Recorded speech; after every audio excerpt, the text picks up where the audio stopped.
This video shows how we can use sign alongside spoken language to support communication.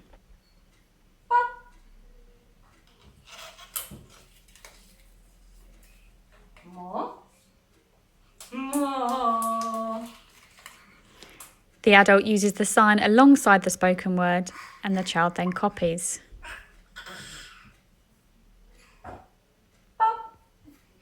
The adult keeps their language simple and just uses single words.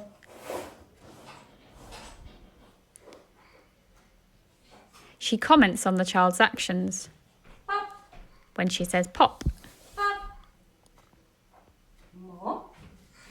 And let's have once more. She then extends the more to the child's name and by saying once more.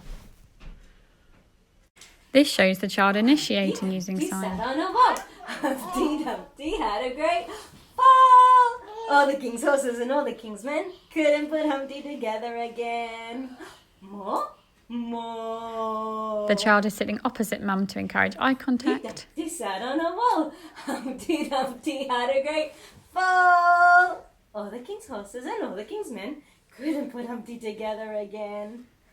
More, And the adult follows the child's lead more, throughout more. and waits for the child to initiate before continuing singing. Humpty Dumpty had a great fall. By repeating the song, it helps the child to learn the routine.